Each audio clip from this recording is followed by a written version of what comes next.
Oiê, gente boa desse canal. Aqui, Fernanda Vidigal, para mais um 365 Aberturas de Tarô. Estamos aqui todos os dias este ano, trazendo uma abertura por dia, para que você possa treinar, para que você possa também se revelar, para que você possa se iluminar, para que você possa, inclusive, entender que tarô pode ser uma jornada pessoal e que pode ser algo que você pode fazer por si mesmo, sempre levando aquele lugarzinho de cautela e cuidado. Uma vez que eu faço uma pergunta hoje, eu não preciso repetir essa mesma pergunta mais uma vez, mais uma vez, mais uma vez, mais uma. Não, não.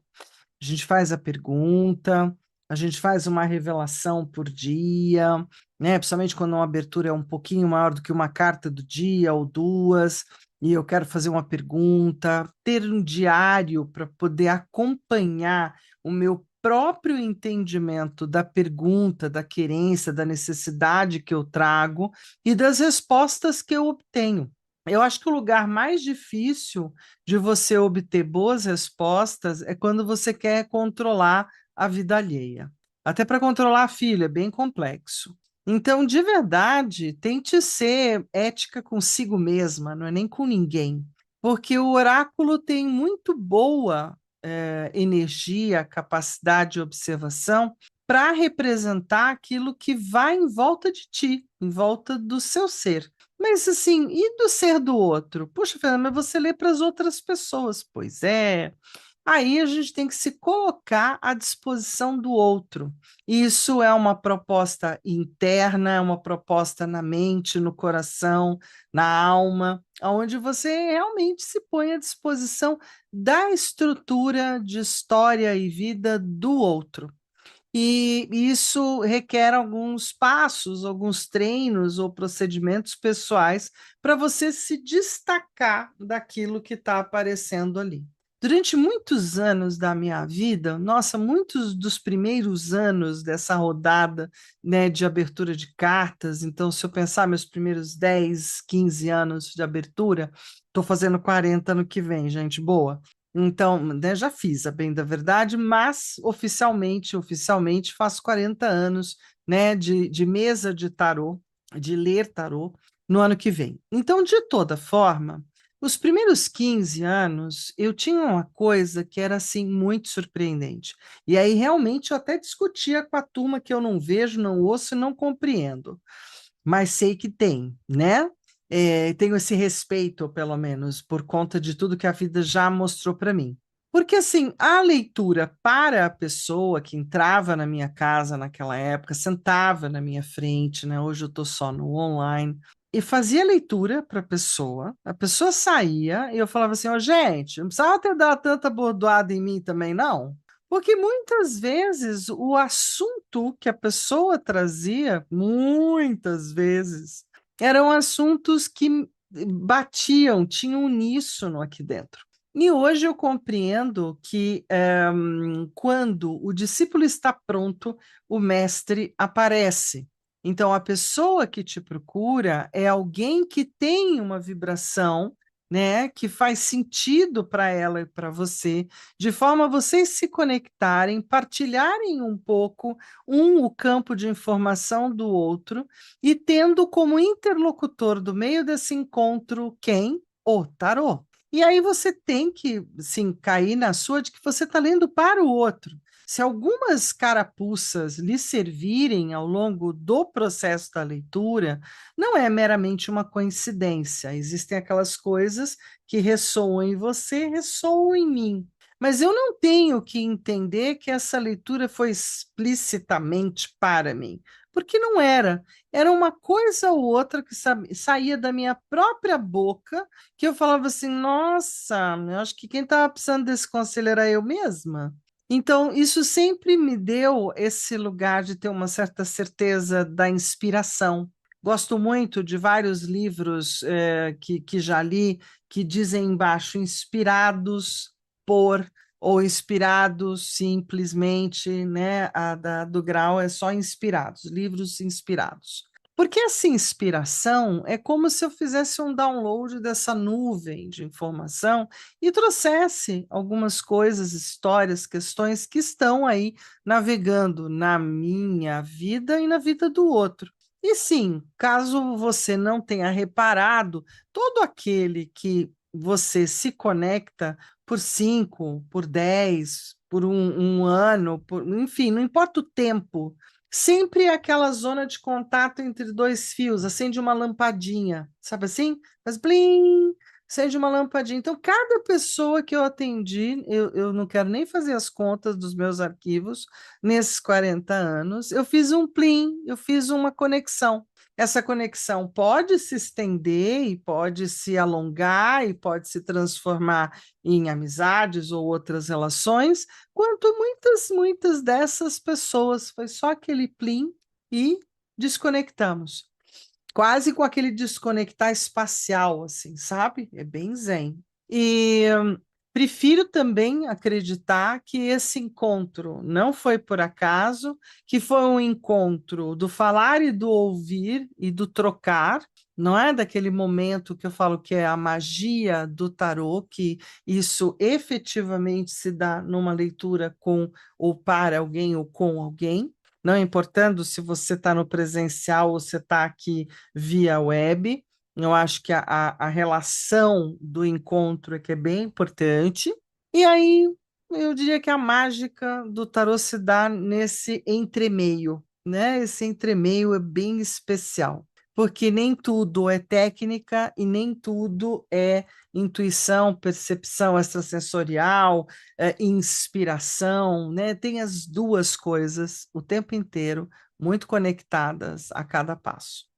Bom, deixando para lá, né, a nossa conversa de hoje, que foi o que me veio, vamos fazer mais uma abertura importante, mais uma tirada, então, da literatura e tirada do livro da doutora Irene Gade, um livro de 1996, de uma psicoterapeuta junguiana.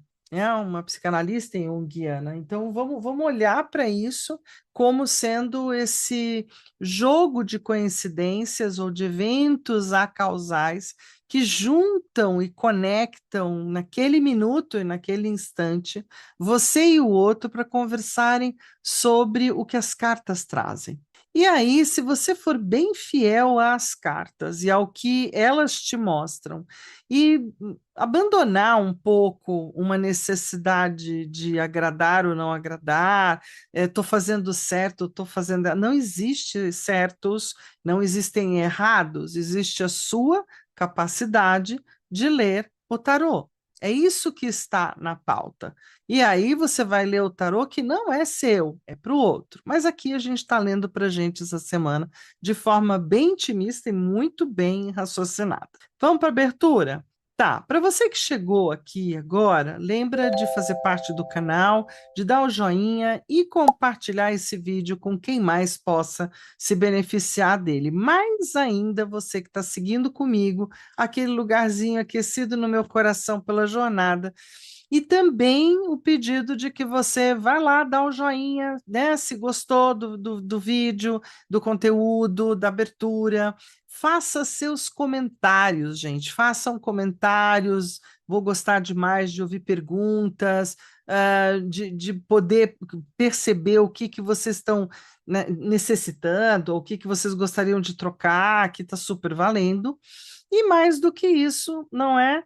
É também fazer parte da comunidade, compartilhar o vídeo, dar o joinha e a gente tem o WhatsApp. No grupo do WhatsApp, a gente está conseguindo reunir uma história bem bonita de um pessoal que está interessado em falar de tarô, trocar conversa de tarô, fazer perguntas, enfim, trocar coisas numa jornada de 365 aberturas de tarô. Então, é um grupo para taromantes, para gente que curte a história. Mais do que isso, você encontra o link para fazer parte desse grupo aqui embaixo, em cima do meu canal, e aí eu te vejo lá do outro lado. Por quê? Porque agora, nessa virada de solstício que a gente tem a primavera entrando aqui no nosso querido hemisfério sul, eu vou estar fazendo de novo aquela bancada maravilhosa, aquela seleção de quem está dentro do 365 do WhatsApp, das aberturas aqui do 365 não serem mais direcionadas à minha pessoa e às minhas querências, e serem justamente direcionadas às pessoas que estiverem lá no grupo do WhatsApp. Combinado? Então te vejo do outro lado. Bora ver a nossa abertura de hoje, então, aqui no 365, abertura de tarô, a de número 243. Olha onde já cheguei, gente. Estamos fechando o mês de agosto. Lá se foram 8 meses. Então, assim, né? Uau, uau, uau.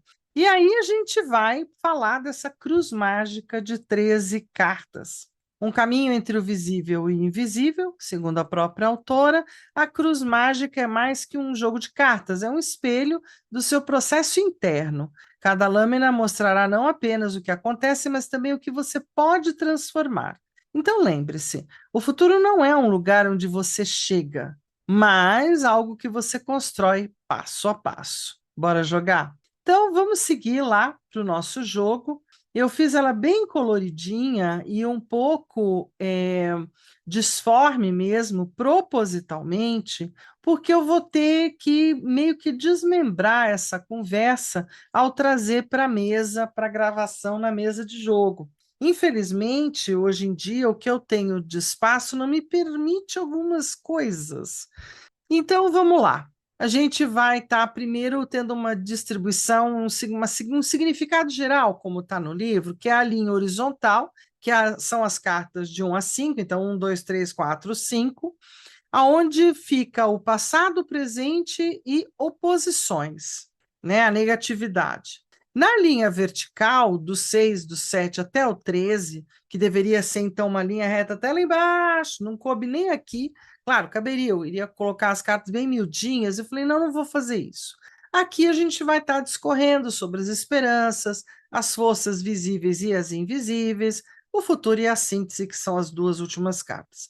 Aí eu resolvi dividir bem bonitinho para você entender que a carta 1 é o passado, a carta 2 é passado também, aquele que chega, né? Parte 1 e parte 2 desse passado. A carta 3 é o estado atual da situação, o presente.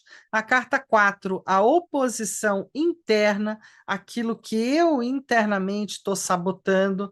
Carta 5, a oposição externa, o que no meio ambiente não é favorável. Carta 6, a gente tem a esperança consciente, aquilo que eu mais acho que é possível. E na carta 7, a gente tem a expectativa oculta, as expectativas um pouco inconscientes, que eu não estou meio que prestando atenção, mas também estão aqui. Carta 8, o primeiro passo visível. Carta 9, a força oculta favorável. A carta 10, a força oculta desafiadora. Então, aqui a gente tem ainda presta atenção. Carta 11, o futuro possível, caminho A. Então, se eu avançar agora para onde a estrada tende a me levar, já imediatamente, e o futuro possível, caminho B. Será que tem uma outra possibilidade? Abre um outro caminho? Será que é isso mesmo? Então, é meio que um caminho A e um caminho B, né? Que outra possibilidade eu posso considerar? E, por último, a síntese invisível, que é a carta 13. Tá? Então, o coloridinho é muito mais com essa intenção de vocês distinguirem passo a passo. Então, vamos fazer a cópia no nosso diário, vamos pegar as cartinhas, vou trabalhar com Rider-Waite-Smith 78, juntas e misturadas, e a gente vai lá para a mesa, bora jogar. Maravilha, chegando aqui na mesa, então eu estou lá com o 1909, que é um pequenininho razoável, né? Como vocês já viram, mesmo que só se eu trouxesse muito aqui embaixo, e aí quase não teria manejo para estar colocando as cartas todas. Então, assim, é uma abertura, de novo, daquelas que a gente tem que pensar assim: bom, nessa cruz mágica eu quero abrir um tema, uma questão, né? Pode ser de qualquer, de novo, o tema que eu escolher. Posso estar colocando trabalho, posso estar colocando vida pessoal. Eu estou numa fase de tomada de decisões de várias coisas minhas, no sentido do que fazer, não fazer e tal.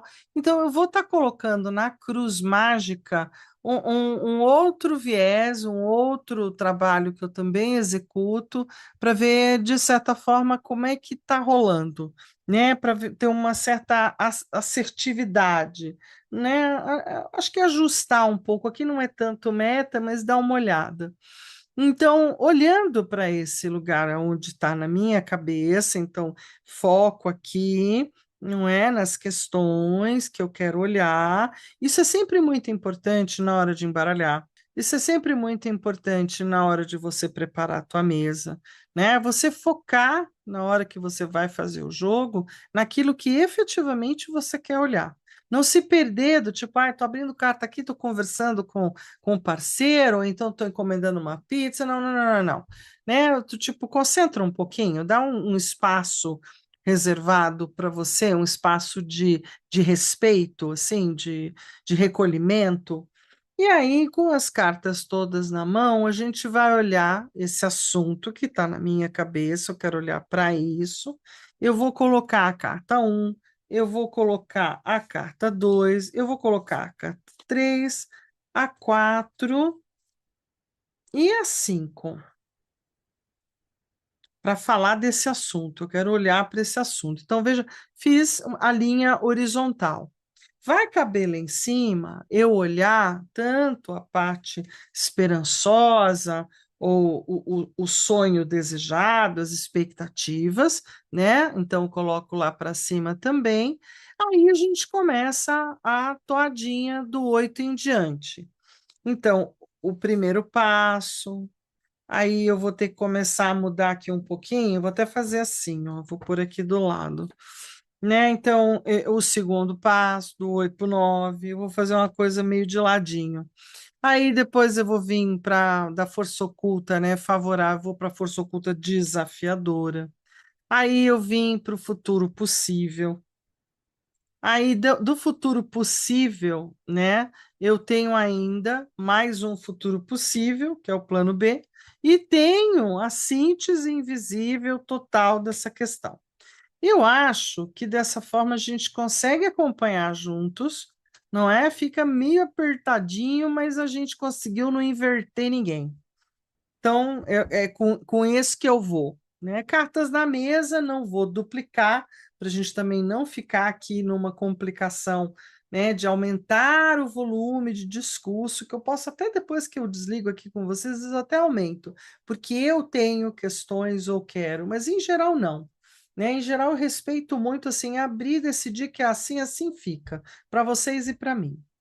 Então, vamos abrir, né? Nessa linha do tempo inicial, de 1 a 5, eu tenho passado, presente e as oposições ou as questões que estão se opondo de cara àquilo que eu estou olhando, a negatividade, vamos assim dizer, né? Não é futuro. Então, olha lá, no passado, no 10 de ouros, ele me conta que eu tive como se fosse, para esse assunto, uma exaustão, do tipo, eu concluí, meio que entreguei, dei uma parada e comecei a olhar um outro projeto. Veja, eu deixo um pauzinho para trás e abri um outro horizonte, um outro foco, né? Então, assim, beleza, é exatamente isso.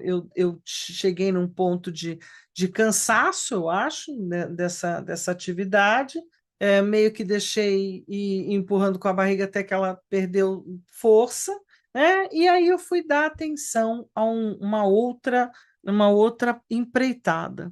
Nesse momento, ela é algo viável. Por que que é viável? É viável de eu retomar, porque é o as de ouros. Então, assim, se você quer retomar, está aberto, não está fechado. É uma porta aberta, todos os 4 ases são portas abertas. Aqui está uma porta aberta para a realização, é um portal de realização. Então, é possível.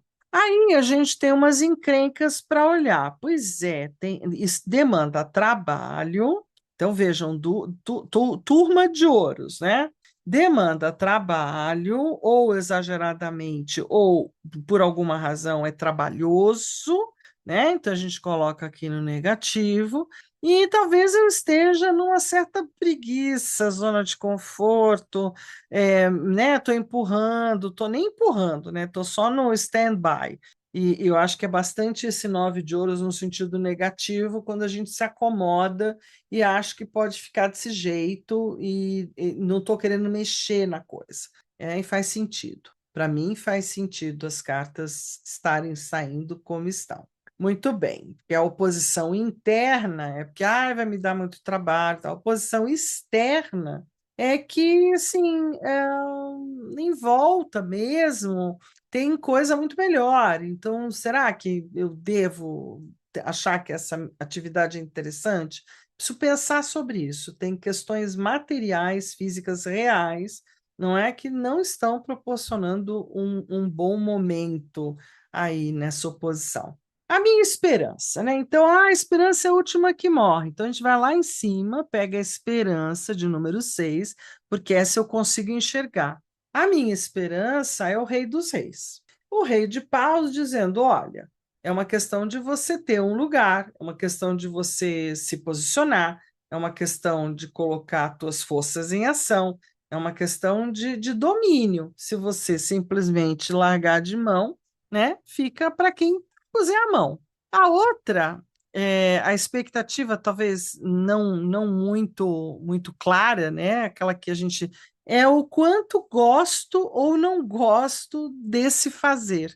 Então, quando entra um as de taças, ele diz: olha, emocionalmente ou no sentido relacional, está tudo aberto. Agora, cabe a você se você vai tomar uma decisão sobre isso, vai se posicionar, vai botar vontade, né? E vai tocar adiante. Sim, depende de você, não depende de ninguém mais. Depende do teu maior fator de fogo que você tenha, da tua vontade. Beleza, né? E de forma invisível do quanto você curte, não é? Essa ponta na vida. Muito bem. Aí a gente começa a caminhada aqui embaixo, né? A 8 é o primeiro passo que eu deveria dar, o passo visível. E aí tem o 8 de taças, né? Olha, então, precisa peregrinar um pouquinho, dar uma olhada, o que emocionalmente está pesando aqui, porque você está mais numa retirada. O primeiro passo visível é um passo não dado. A ação prática aqui é do tipo seguir para outra paragem, talvez não exatamente, né, tem um escapismo aqui, então vou ter que observar melhor o que está rolando. No primeiro passo, ver a força oculta favorável é que se eu botar para fazer, a coisa anda. Então é uma questão de vai lá, né? O hábito faz o monge faz o hábito. Estou nesse lugar aqui. Então, botar para fazer, realizar. Aí a gente tem a força oculta desafiadora. Tem um tracinho emocional lá da minha sombrinha, dizendo que, ai, mas então, né, tá muito longe, ou então é muito desconfortável, me dá muito trabalho, ó, nhenhenhé, né? Temos um nhenhenhé desafiador emocional aqui, que gera uma crise e fala que talvez não esteja disponível. O meu emocional que está sendo o agente sabotador, não é o mental nesse olhar daqui, e nem o do fazer. Então, aqui uma força oculta desafiadora é o 5 de taças. O futuro possível, aquele mais claro, é que apesar de tudo isso, eu vou acabar dominando ou me dominando para tentar fazer com o 9 de paus o que eu tenho que fazer. Que digamos assim, pô, como assim? Né? É teu posto, vai lá e faz isso. Por que você está nesse impasse interno? Porque é um impasse interno. Né? Vocês percebem que o maior vilão aqui é uma questão interna, emocional, mais até do que desse de fazer aqui, né? O sabotador maior não é, não tem ninguém me pedir nada. Pois é, caminho A. Caminho A, o pajem de ouros botando para fazer. Então, a gente tem aqui o futuro, né, mais do que possível, caminho A e caminho B, perdão. Né? Então, no futuro possível, é que eu vou dominar a situação, vou lá, vou fazer. O pajem diz quase a mesma coisa, né? De, olha, você vai ter que fazer pequenininho. Então, talvez faça um pouco menos do que você fez antes, menos horas, faz de um outro jeito, né? Faz de um jeito mais leve, que é uma coisa muito do pajem. A síntese do invisível é o quanto olha o 10, ó, 9 e 10, né? O quanto eu preciso observar as várias coisas com as quais eu me comprometi e perceber que talvez seja aquela famosa frase é demais para mim. Então, talvez eu tenha que fazer escolhas um pouco mais bem organizadas, né? O que que eu ainda levo, do que eu não levo, do que eu realmente abro mão e do que não abro, o que é realmente importante para mim, além de prazeroso, e o que não é, né? Com relação a esse assunto aqui mesmo. São muitas coisas, muito pauzinho, muita habilidade de ficar levando tudo isso junto, tal, mas será mesmo que eu estou ainda com toda essa disposição? Então a gente tem um questionamento ali com relação a isso. Acho que tá bom, né? Eu acho que tá bem bom. Esse aqui foi um pouco mais difícil de olhar, mas tá tudo certo. Ah, quando é difícil de olhar, Fernanda, o que que você faz? Ah, eu realmente vou lá no livro, eu deixo aberto, porque eu estou percebendo aqui dentro de mim umas emoções ou sentimentos que meio que. Sabe essa coisa do tipo, eu não quero olhar para isso? Então, é quando esse bicho fica na mesa, porque aí eu vou ter que voltar aqui, vou olhar de novo, então assim, presta atenção, pega um livrinho, dá uma lida, tipo, então eu estou querendo me sabotar aqui nisso, naquilo, né? Então, tudo isso ajuda você a fazer um processo de percepção do que está acontecendo com relação ao local que você resolveu olhar da tua vida, certo? E aí, lembrando também que amanhã a gente tem mais uma nova jogada, né? Amanhã, que é a que termina, a gente fecha a semana amanhã. Então, a gente vai falar de um novo plano, também de 13 cartas, né? Qual é o novo planejamento, qual é a nova proposta, aqui no 365. E aí eu espero vocês com o meu beijo, um queijo, um tarotê. Valeu por hoje. Valeu.